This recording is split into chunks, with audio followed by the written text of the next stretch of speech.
feeling they're in there. Well, let's get out of here then. No, we're going to make sure it's them. Come on. Bobby! Sophie? What are you doing here? Saving you from old man. Come on, let's go. I can't. He said he'll kill me. He's got to catch you first. Come on. Come on, look, we're wasting time. Well, well, well. Look who's paying us a visit.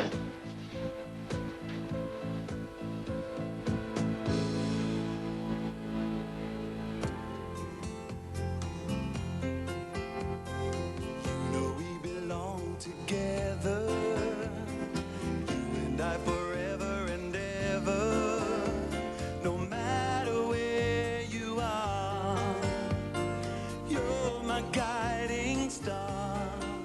And from the very first moment I saw you, I never felt such emotion. I'm walking on air, just to know you are there. Hold me in your arms, don't let me go. I want to stay forever, closer each day, home and away. You know we belong together.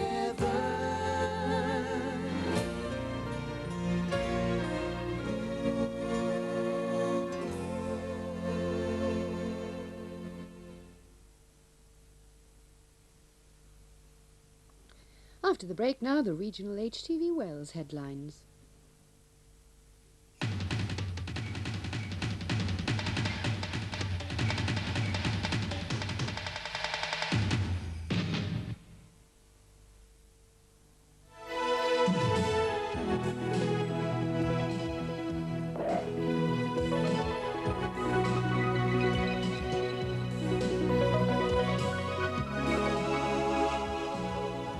Fresh and fruity, Martini. Celebrate the taste. Ambrosia ready to serve custard. Devon knows how they make it so creamy.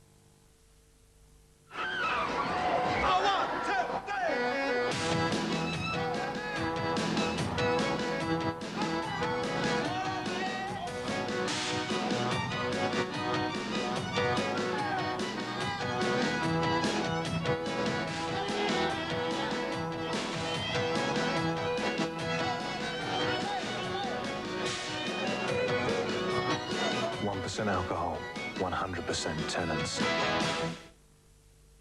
At the Texas sale, the bargains are beautiful. Like Martini, bath, loo, basin and taps, all for under £180. This pure white bedroom set, wardrobe, chest, cabinet and bed, all for under £100. All the cabinets in this superb kitchen range, 70% off to clear. Texas, the sale that always likes to go one better. 9 out of 10 people still aren't eating enough fibre. So it's worth knowing that in 5 portions of cabbage, there's the same amount of fibre as you'd find in just a single bowl of Kellogg's All-Bran. Kellogg's All-Bran, a great fibre provider. Do you know what your mouth is? It's a battleground, because your breath is constantly under attack from drinking, smoking, eating rich food. But we are armed with these. New Clorets, breath fresheners with actazole to help neutralise nasty sniffs. Of course, Ronnie can freshen your breath by simply removing your head and sticking it in a washing machine. But Clorets are a lot nicer. Yeah. Clorets, the breath freshener with actazole. The hit pack with Seal. 74 minutes of chart hits on the hit pack. Now that's where the hits are. ELS launched the big sale. It's their biggest ever. Bigger than Earth's largest, says spokesman. Yes, you've never seen one as big as this before. The big sale of furniture and carpets is in full swing at ELS. It's your big opportunity. She does it. I do it. They do it. He needs it. certainly do it. He does it. Together we've done it. Now everyone can afford to do their bit with Dixcel 100% recycled family value. Tissues that don't cost the earth. I don't know, they all seem to get picked off one by one. I'm the only one left. I feel rotten.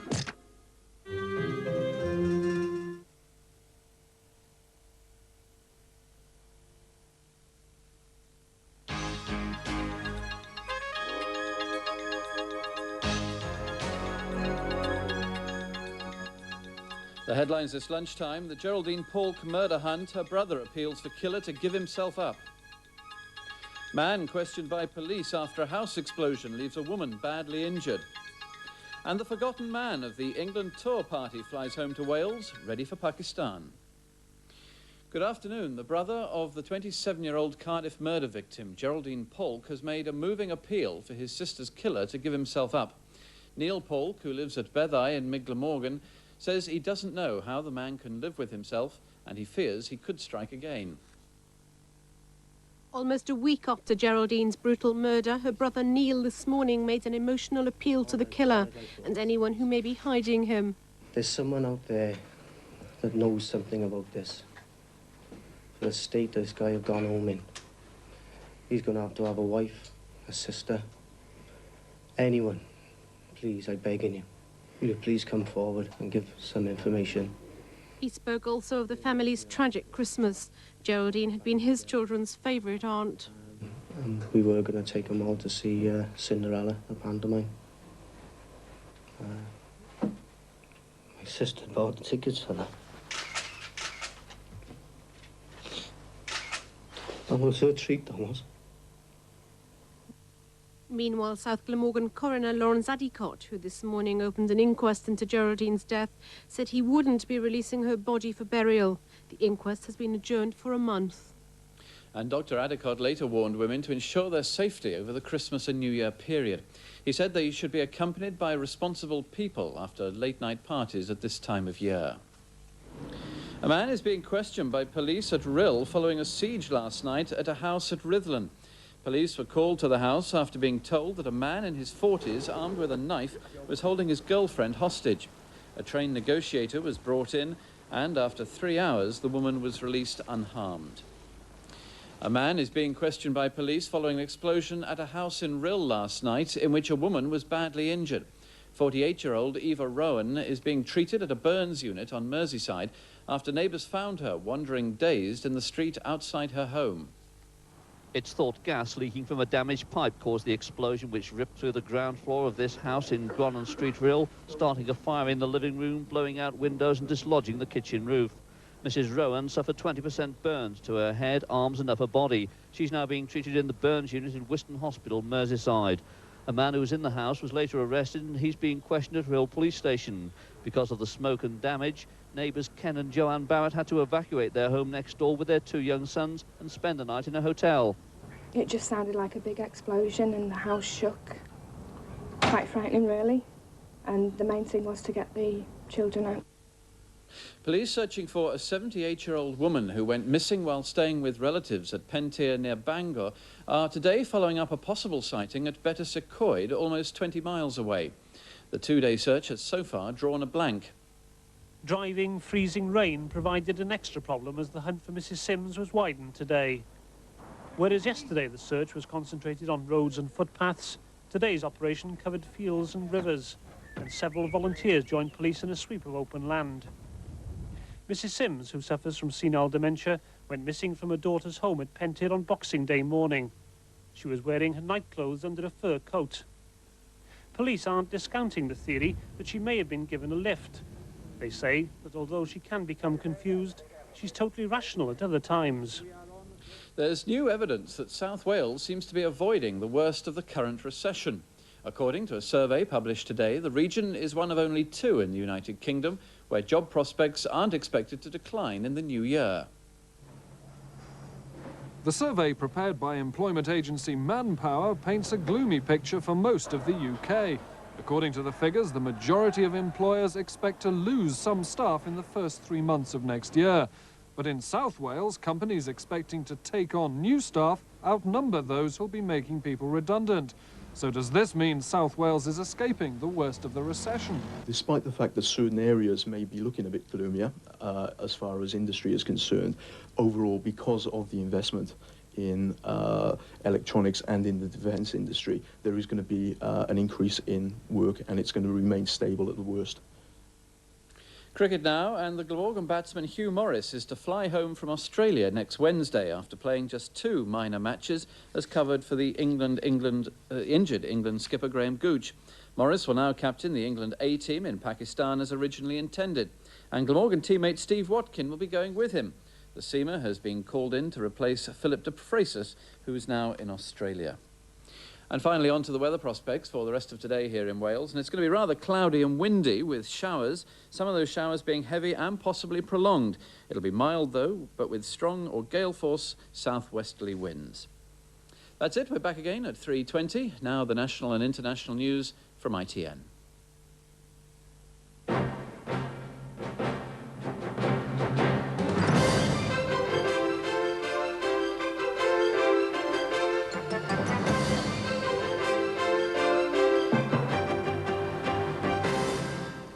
Hello, welcome to ITN's News at One. The top stories from Britain and around the world. First, the headlines this Friday lunchtime.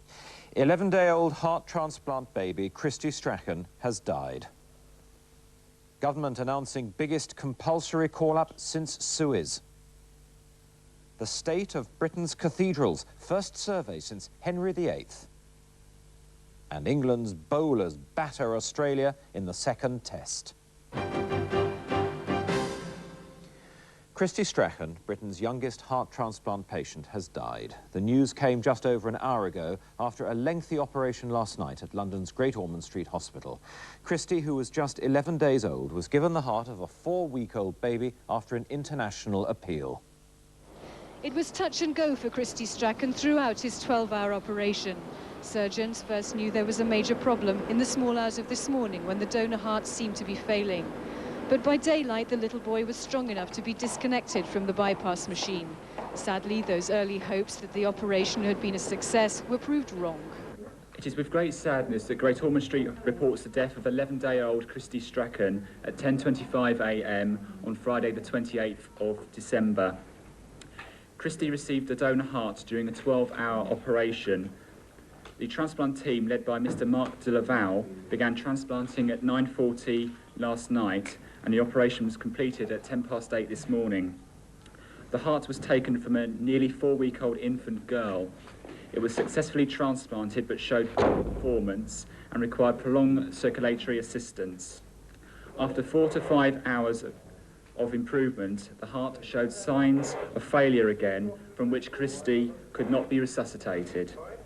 There's still been no word from his parents except to say they're deeply moved by everyone's kindness and support. Judith Burns, ITN, Great Ormond Street Children's Hospital. The Ministry of Defence has announced within the last few moments that there will be a compulsory call-up of Army reservists to serve in the Gulf. But it's not clear exactly how many men and women will be conscripted. Hundreds of medically qualified reservists have already signed up voluntarily, but it's thought more will be required to make up the shortfall from the 1,500 required. The Defence Ministry needed 1,500 volunteers, mostly medical, to help in the Gulf. It's thought they only got half that number, despite an order signed last week that guarantees the volunteers' jobs. Those being called up are either ex-service personnel, now reservists, or territorials. Worry about careers is the main reason many have hesitated to volunteer. Anne Walmsley, a TA Major, is an executive with a group of nursing homes. I feel quite ambiguous about it. I'd like to be able to stay at home and continue the job I'm doing, but this is something we've trained for all our TA lives, and I would like to be able to go out and do what I have been trained to do. At the same time, you have a great deal of responsibility in the jobs that you do, and in most cases a type of commitment to colleagues and companies and businesses, the NHS, whatever. And to just walk away from that is not easy. Unless you're told you have to, you don't have a choice, and then the responsibility for making the decision is taken away from you, which makes life a little easier. Now the Defence Ministry has taken that decision. What's yet to be announced are the exact numbers and categories of personnel to be called up. But this young man who runs a fitness business says he'd refuse call-up. He's a reservist because he joined the army at 18, but he bought himself out 3 years later. When you're 18, you're young, you're naive. I don't think you really take much notice of small print or anything of that nature. I mean, I signed for a period of 9 years, and I actually broke that contract after 3 years by paying money to actually break that contract. I don't think when you're 18 you can really contemplate what happens 3 or 4 years ahead of your life. When the reservists are in place, 1 in 6 British military personnel in the Gulf will be medical, 5,000 altogether. They'll have beds for 1,850 casualties at a time. And we've just got the details of the call-up from the Ministry of Defence. They're conscripted